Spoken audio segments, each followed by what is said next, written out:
Dear audience, welcome to the show POWERchat. Today we are going to discuss about the exchange program that the FK Norway brings in between the people of different countries, especially those of developing countries.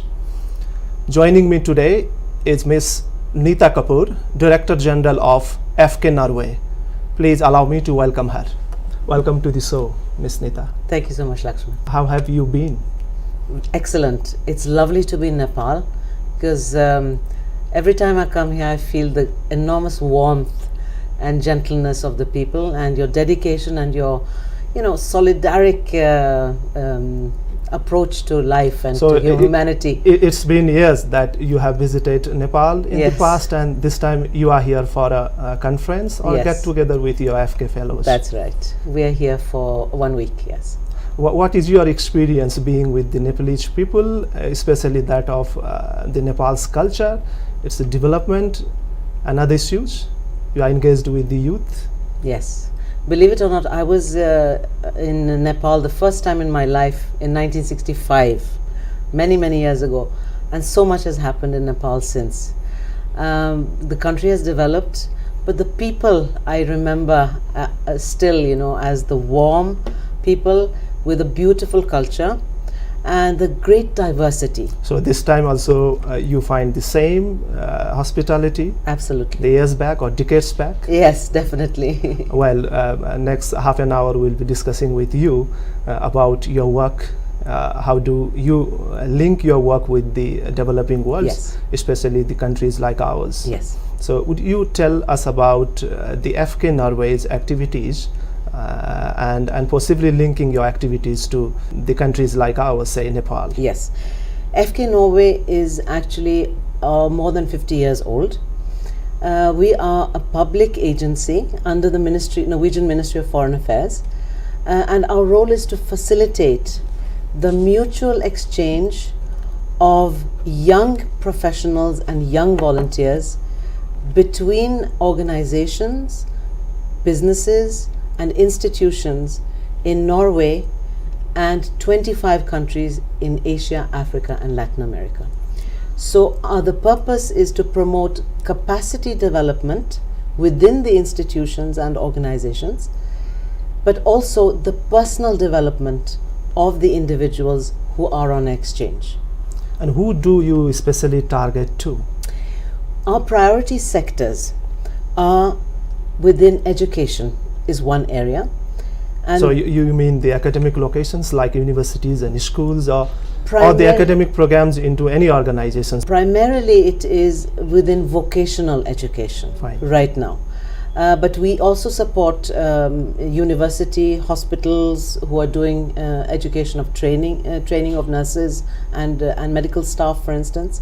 So there can be many kinds of organizations or institutions. It can also be private businesses who are working on training of young people, because ours is a young program. So education is one priority area. The other is health.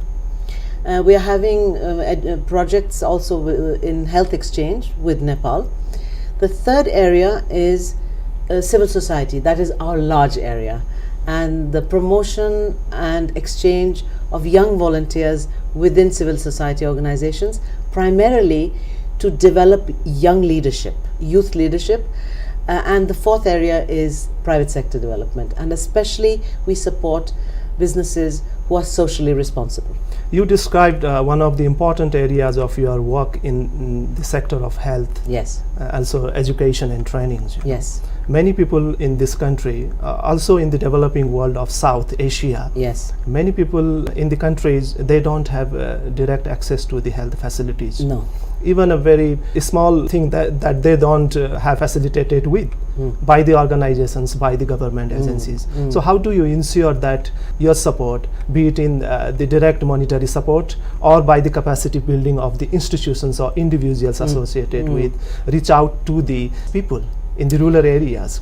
Our entire approach of FK Norway is quite different from that of many agencies in the world who are working within the area of international exchange or international volunteering for development. Ours is a partnership approach.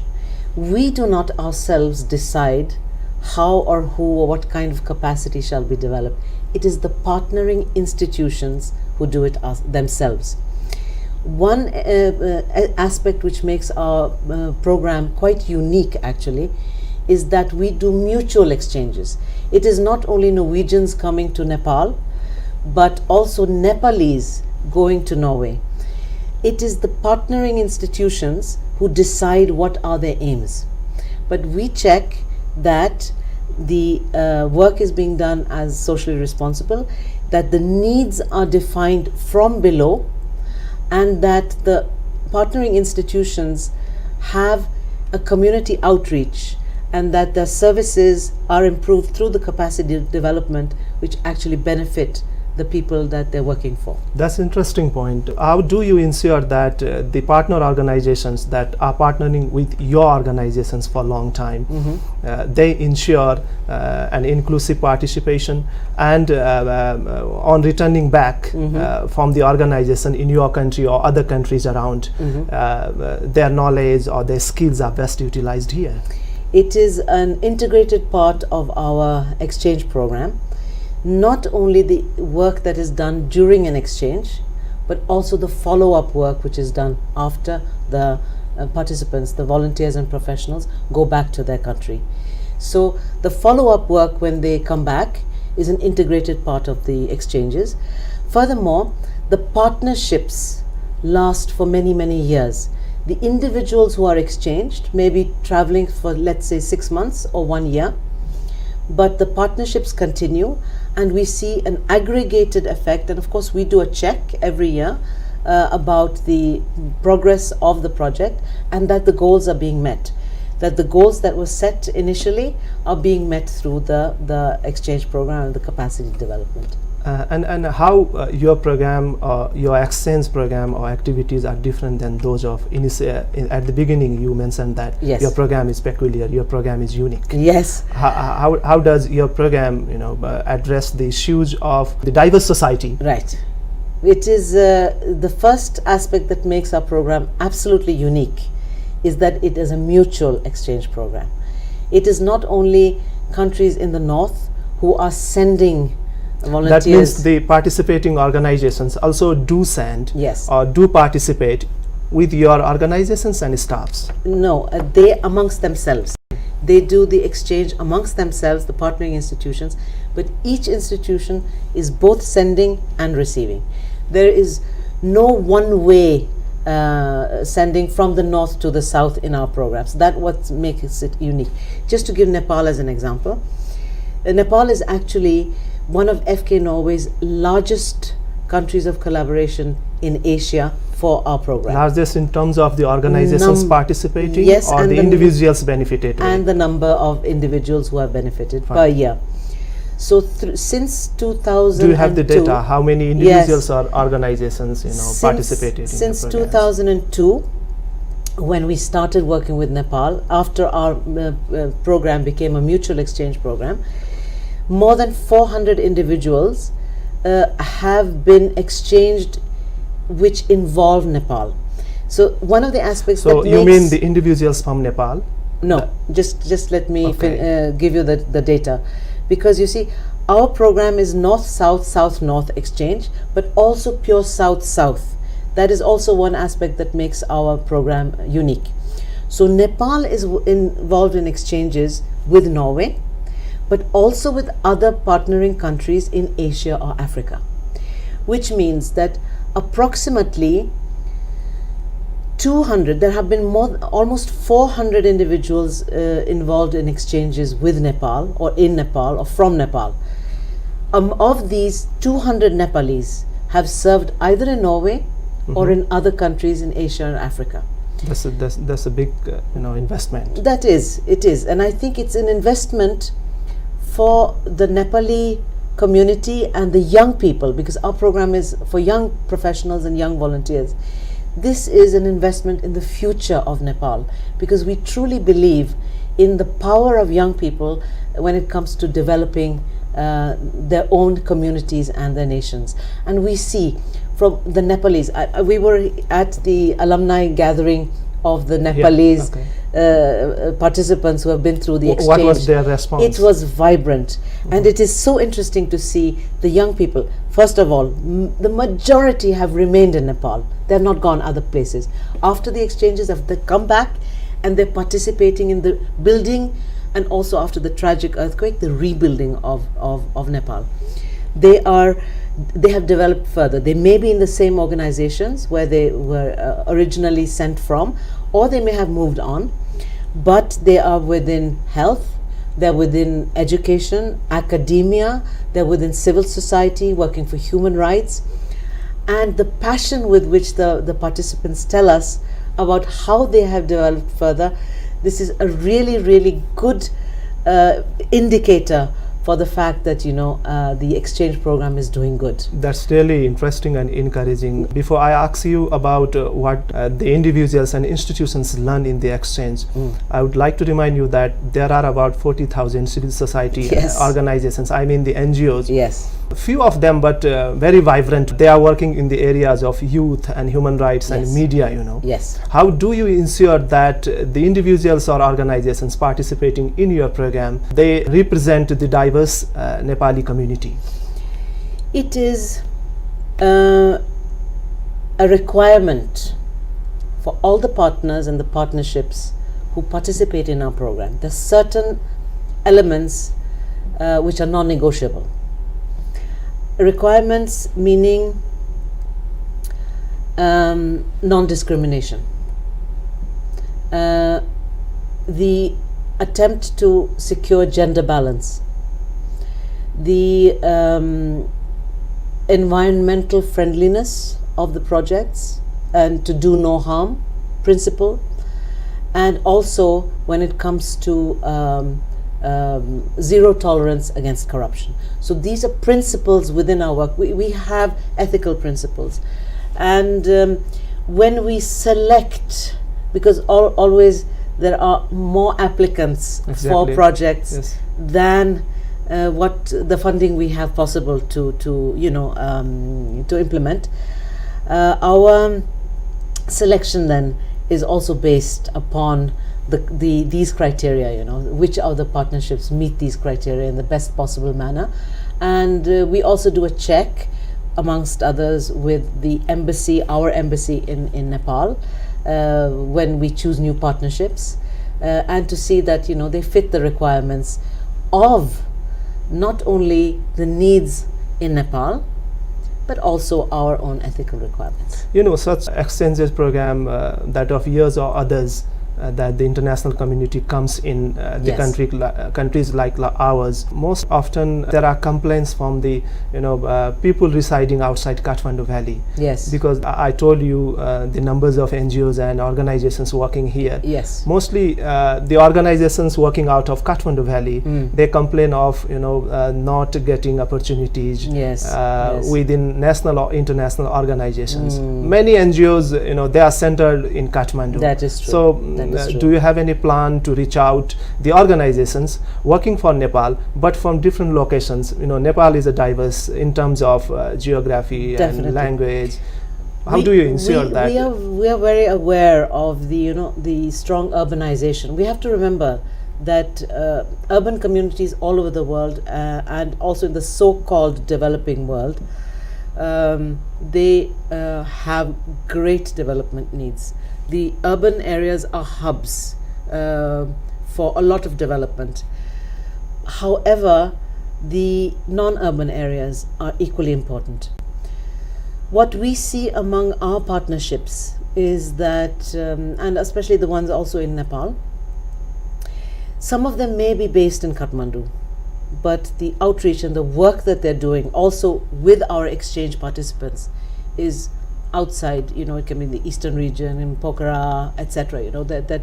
That even the private sector, like within hydropower, their head office is in Kathmandu, but on site they are working. The Norwegian exchange participants are working outside with the building of dams and other projects. So we do hope, but I mean it's a fine balance, because we as a northern donor do not wish to come and dictate to the Nepali partners what they should be doing. It is very important that our development approach is people to people, and it's very bottom up. We do not wish to, dictate anything from That's really above. interesting. How do you insert, all countries across the world, they have their own model of, development. Yes. And you take very good care of diversities. Or sometimes there are similarities within. Absolutely. And tell us more about what do the individuals and institutions exactly learn, Yes. despite being capacitated in the areas of their interest or work. Yes, you see, one thing is the technical skills that are being developed and the organizational capacity that is being built. That is important.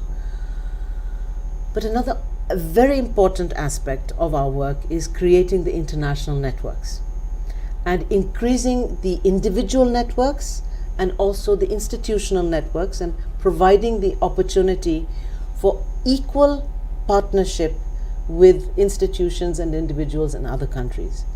Development is not a one-way process. There is nobody who can say we have all the answers. I think this is one of the at least the feedback we get both from the partners and the participants is about what they appreciate in the work that is being done through the FK exchanges is the equitable partnership, and the fact that the Norwegian partners institutions can say we have a lot to learn from Nepal. Development is not something that is happening only in Nepal or in developing countries. We have a world which is full of social, economic, environmental challenges. And if we are to face and if we are to solve these problems, we have to do it together across borders. And therefore, and as you know, also the new Sustainable Development Goals, which all countries in the world have adopted in the United Nations, which is our agenda, global agenda towards 2030.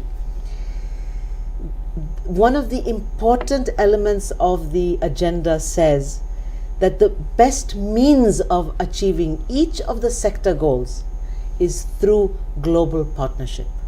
And goal number 17, which stresses the importance of global partnership, I feel is something that our partners are delivering to the global agenda from the ground to the development. Well, how do you your organization plan to address the sustainable development goals, especially that of the agenda number 17 that you mentioned? Yes, and I feel we're doing it every day.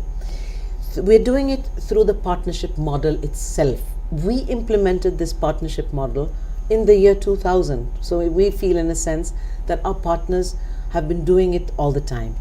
At the same time, our partners are also delivering to the health goals, to economic development, to education, to gender equality, to many of the sector goals within the Agenda 2030 or the global goals. And at the same time, through the model of mutual exchange and equitable partnership, we're also delivering especially to goal number 17.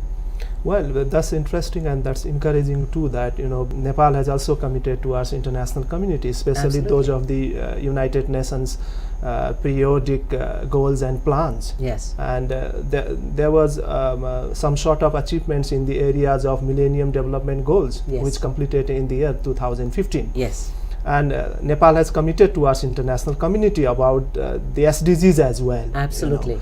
But sometimes one of the important part of the development agendas here in Nepal Yes. is also the media, Yes. And since your program is targeted to the youths, Yes. many people in this country, Yes. due to the development of academic locations providing journalism education, That's true. now many young people joining media. Absolutely. Do you have any specific programs for the media persons Yes. that they do participate in such programs, or they are benefited with such programs so that they come back to their home country and contribute to the process of development?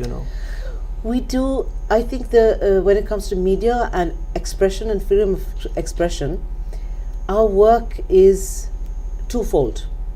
It can be with journalists specifically as the group of beneficiaries who are doing exchanges. Yeah. We have several projects around the world which have targeted media women, environmental journalists, and journalist groups.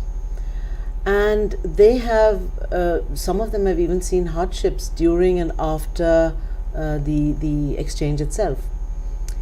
The second area of promoting expression and freedom of expression is through the fact that we take all these young people through pre-departure training, and where communication and communication skills in general is something we provide to everyone. So it is as an attempt to encourage young people to become more civically engaged citizens during and after their exchanges. This is one of the interesting things we see with through the exchanges, that the young people become more vocal. They gain an international experience, they gain greater confidence in the jobs they're doing. You know, it can be, you know, taking a stronger public space, but also that they become more active in use of social media and in voicing their concerns and their active engagement. You know, our media in Nepal is very vibrant. There are so many TV channels and radio stations, newspapers and online portals, you know. When it comes to the issues of development, Yes. we are discussing about the development issues at this channel, but Yes. you know, so many media outlets in Nepal, there is less priority in the newsroom. Yes. They do give less priority to the issues of development. And sometimes the works or the activities done by the organizations like yours, Yes. sometimes by the UN agencies Absolutely. and government agencies partnership as well, you know. Absolutely. Mostly the development works is criticized for not being transparent, especially from the media part, you know. Right. So how do you address this? You see, I think it's extremely important that even channels like yours now are emerging, because the attitude or having checks and balances, the role of media, specifically media, to be a watchdog for all development, national, international, to have a controlling function and to be able to, you know, ask the critical questions, not only of their communities, of their governments, but also to the international donors. So when it comes to Norway and FK Norway, we have a very important principle, and that is transparency. Okay. Anyone can ask us a question about what am I earning, how much money is going to which project, And what are you doing? and what are we doing, etc. This kind of transparency, I feel, should be promoted to the maximum. I hope that FK Norway are also promoting these values, not only by what we say, but also by how we live. Well, Ms. Kapoor, we are coming to the end of the show. Anything that you wish to share to our audience that I have left to ask you? We could have spoken for hours, because I think that the contribution of the Nepali young people within our exchange program is absolutely fantastic. And the vibrancy of the young people, their dedication, we have seen their contribution in countries in Asia, even in Norway, and the Nepali collaboration and the spirit of cooperation is really fantastic, and I hope that we can have more of it in the world. And that is why actually FK Norway are also here to inform about our work and also invite new partnerships within our priority sectors. Well, thank you, Ms. Kapoor. It was a pleasure talking to you. Thank you so much. Thank you, Laxman. Thank you. Dear audience, time now to wrap up the show. Today we discussed about the exchange program taking within the organizations from Norway to Nepal. And joined us today was Ms. Nita Kapoor from FK Norway. Keep watching us. See you next week. Namaste.